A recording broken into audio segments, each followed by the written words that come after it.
नमस्कार, मैं विनोद शर्मा आपका हार्दिक स्वागत करता हूं अपने YouTube चैनल वशिष्ठ एस्ट्रोलॉजी में।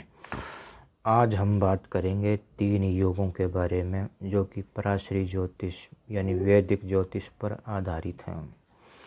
ये 3 योग बहुत ही महत्वपूर्ण योग होते हैं वैदिक ज्योतिष में। वैसे तो योग तो बहुत सारे हैं। आप देखिएगा आपके परिवार में, रिश्तेदारी में या आपके आसपास कोई ऐसा महाअनुभव तो नहीं जो इन 3 योगों में पैदा ना हुआ हो। अगर पैदा हो चुका हो तो ये जानकारी आपके लिए काफ़ी लाभदायक साबित होने वाली है। तो 3 योगों के बारे में बात करते हैं। सबसे पहले बात करेंगे श्रीकंठ योग के बारे में, उसके बाद हम बात करेंगे श्रीनाथ योग के बारे में और उसके बाद में बात करेंगे विरचि योग के बारे में। श्रीनाथ विष्णु भगवान जी को कहते हैं, श्रीकंठ शिव जी भगवान को कहते हैं और विरचि ब्रह्मा भगवान जी को कहते हैं। इन तीनों के नाम से यह योग लिखे गए हैं। श्रीकंठ योग सबसे पहले बात कर लेते हैं। यदि लगन का स्वामी और सूर्य और चंद्रमा, देखिए ये 3 चीज़ों से यह योग बनेगा। लगन के स्वामी से यानी जो भी जातक इस योग में पैदा हुआ हो तो उसका लगन अति शुभ होना चाहिए या वो शुभ ग्रह या शुभ राशि में होना चाहिए। और सूर्य और चंद्रमा इस योग में महत्वपूर्ण रोल प्ले करते हैं। सूर्य और चंद्रमा अपनी स्वराशि, उच्च राशि या मित्र ग्रह की राशि में विराजमान हों, यानी सिंह और कर्क में जो सूर्य और चंद्रमा की अपनी राशि होती है वो होती है सिंह और कर्क, या फिर उच्च राशि यानी मेष और वृषभ, या फिर मित्र राशि जो इनके मित्र जो ग्रह बनते हैं वो बनते हैं मंगल, गुरु और चंद्र। चंद्रमा के जो मित्र ग्रह हैं वो हैं सूर्य, बुध। अब इन सभी की जो राशि बनती हैं वो बनती है मेष, वृश्चिक, धनु, मीन, कर्क, सिंह। अगर ये हों तो श्रीकंठ योग होता है। याद रखिएगा, इनका समन्वय या इनका जो सेटलमेंट है जो प्लेनेट का, ग्रह का, वो त्रिकोण का होना चाहिए या फिर केंद्र का होना चाहिए। अब हम बात कर लेते हैं श्रीनाथ योग के बारे में। यदि बुध शुक्र, जो श्रीनाथ योग बनता है वो बनता है बुध और शुक्र से और भाग्य स्थान से यानी नवम भाव के स्वामी से। यह तीनों उच्च राशि में हों। अब बुध की उच्च राशि होती है कन्या जो 15 डिग्री पर उच्च के होते हैं, और शुक्र की उच्च राशि होती है मीन जो 27 डिग्री पर उच्च के होते हैं, या यह स्वराशि में हों। अब बुध की स्वराशि जो बनती है वो मिथुन और कन्या बनती है और शुक्र की बनती है वृषभ और तुला, या फिर अपने ये मित्र ग्रह की राशि में हों। अब बुध के जो मित्र बनते हैं वो बनते हैं सूर्य, शुक्र, और शुक्र के बनते हैं बुध, शनि। ये दोनों के आपस में ग्रह जो है वो मित्र बनते हैं। ये हों और लगन से केंद्र, यानी लगन से केंद्र का जो स्थान होता है वो लगन पहला मान लीजिए, चतुर्थ दूसरा, सप्तम तीसरा और दशम जो है वो चतुर्थ भाव होता है। ये हम केंद्र के भाव में इनको लेते हैं। और जो त्रिकोण के भाव होते हैं, आगे ऐसा लिखा गया है कि जो त्रिकोण के भाव होते हैं यानी कि लगन, पंचम और नवम, अगर ये त्रिकोण में हों तो श्रीनाथ योग होता है। आगे हम बात कर लेते हैं विरचि योग के बारे में। यदि पंचम का स्वामी, ध्यान दीजिएगा, यदि पंचम का स्वामी और बृहस्पति शनि ये तीनों उच्च राशि में हों। सबसे पहले तो पंचम का स्वामी, पंचम भाव का स्वामी और बृहस्पति शनि ये तीनों उच्च राशि में हों, स्व राशि में हों, मित्र राशि में हों, तो ये योग का प्रभाव देखने को मिलता है। अब देखिए, गुरु की उच्च राशि होती है कर्क जो 5 डिग्री पर उच्च के होते हैं, और शनि की उच्च राशि तुला होती है जो 20 डिग्री पर उच्च के बन जाते हैं। या फिर कहा गया है कि स्वराशि यानी धनु मीन, इनकी जो बृहस्पति की जो स्वराशि है वो होती है धनु और मीन, और शनि की स्वराशि जो बनती है मकर और कुंभ, इनमें हों तो ये योग अच्छी तरह से फलीभूत होता है।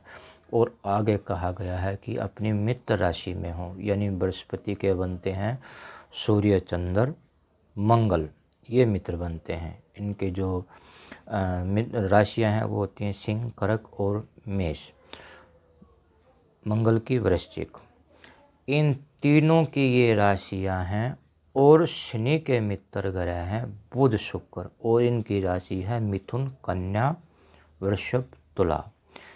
अगर ये हों और लगन से केंद्र या त्रिकोण में हों तो ये विरचि योग बनता है। अब मैं आपको इनके फल बताता हूँ, यानी कि जब ये योग हमारे जन्म पत्री में देखने को मिलते हैं तो किस किस तरह के प्रभाव जातक को देते हैं। सबसे पहले बात कर लेते हैं श्रीकंठ योग की। जो व्यक्ति श्रीकंठ योग में पैदा होता है वह रुद्राक्ष धारण करने वाला, शरीर अंग पर विभूति लगाने वाला, शारीरिक धवल यानी सफ़ेद आभा मंडल वाला महात्मा होता है, और सदैव भगवान शंकर का ध्यान करने वाला होता है। धार्मिक और सदाचार के नियमों को अच्छी तरह पालन करने वाला, भगवान शिव के वचनों को में दीक्षित होता है। ऐसा व्यक्ति साधु स्वभाव या साधुओं पर उपकार करता है और साधु स्वभाव का होता है। दूसरे धार्मिक संप्रदायों से न द्वेष करता है न ईर्ष्या करता है। ऐसा व्यक्ति सतत है शिव आराधना से सुप्रसन्न और तेजस्वी होता है। ये समस्त लक्षण श्रीकंठ योग वाले व्यक्ति में पाए जाते हैं। अब बात कर लेते हैं श्रीनाथ योग के फल के बारे में।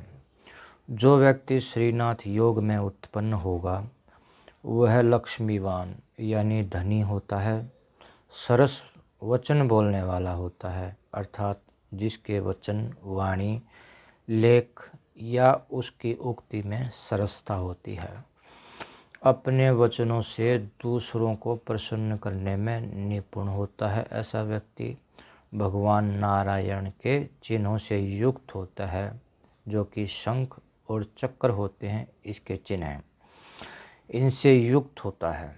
ऐसा व्यक्ति सदैव भगवान नारायण संबंधी हृदय को आनंद देने वाले वचनों को बोलने वाला होता है। जो लोग विष्णु भक्त होते हैं उनका ये लोग बहुत प्रसन्न हृदय से आदर सत्कार करते हैं। जो लोग श्रीनाथ योग में उत्पन्न होते हैं वह स्वयं बड़े सुंदर होते हैं, और उनके दर्शन कर अन्य लोगों के नेत्रों को भी बहुत आनंद प्राप्त होता है। ऐसे व्यक्तियों को अच्छे पुत्रों का और स्त्री का पूर्ण सुख प्राप्त होता है। अब विरचि योग के फल के बारे में बात कर लेते हैं। जिसकी भी कुंडली में विरचि योग हो, ऐसा व्यक्ति बहुत बुद्धिमान होता है, वेदों को जानने वाला होता है, ब्रह्म ज्ञान को प्राप्त करने वाला होता है। ऐसा व्यक्ति सदैव प्रसन्न चित्त रहेगा, और वेदोक्त मार्ग यानी कि वेदों में जो हमें रास्ता दिखाया गया है, जो हमारे वेद पुराण शास्त्र हैं उनमें जो जो बातें बताई गई हैं उनके रास्तों से कभी विचलित नहीं होगा, या बहुत अच्छे चाल चलन का होता है। उसके अनेक प्रख्यात शिष्य होते हैं। सौम्य वचन बोलने वाला होता है, बहुत धनी होता है, पुत्र तथा स्त्री सुख से युक्त होता है। ऐसे व्यक्ति के मुखमंडल से सात्विक ब्रह्म तेज की उज्ज्वलता छलकती रहती है। ऐसा व्यक्ति दीर्घायु होता है। ऐसे व्यक्ति को बड़े बड़े करोड़पति भी नमस्कार करते हैं। देखिए, ये तीनों योग कारक देखिए ये जो तीनों योग हैं वो इसमें जो भी ग्रह हैं वो उच्च के हों तो पूर्ण फल देंगे। यदि सव राशि के हैं तो उससे थोड़ा सा न्यून यानी कम फल देंगे। और यदि भिन्न राशि में बैठे हुए हैं यानी अपनी मित्र ग्रह की राशियों में बैठे हुए हैं, अच्छे स्थान में बैठे हुए हैं और मित्र ग्रह से दृष्ट हैं, शुभ ग्रह से दृष्ट हैं, या त्रिकोण और केंद्र स्थान में बैठे हुए हैं, तो ये उससे थोड़ा सा न्यून यानी सबसे नीचे का फल देते हैं, ऐसा समझना चाहिए। अगर सूर्य, चंद्र और लग्नेश जितने अधिक बली होंगे उतना ही अधिक विशिष्ट फल होगा। तो ये तो थी छोटी सी जानकारी। उम्मीद करता हूँ, आशा करता हूँ आपको ये जानकारी काफ़ी पसंद आई होगी। ऐसी ही भविष्य में जानकारी आपके लिए मैं लेके आता रहूँगा। प्लीज़ आप मेरे चैनल को सब्सक्राइब कीजिए, लाइक कीजिए, कमेंट कीजिए। अगर आप अपनी कुंडली का बहुत ही बढ़िया विश्लेषण करवाना चाहते हैं, गहराई से विश्लेषण करवाना चाहते हैं, कुछ भी अपने बारे में पूछना चाहते हैं, तो बेझिझक होकर आप मुझे कॉल कर सकते हैं। भगवान से यही प्रार्थना करूंगा कि आप हमेशा सदा खुश रहें, आबाद रहें, मुस्कुराते रहें। धन्यवाद।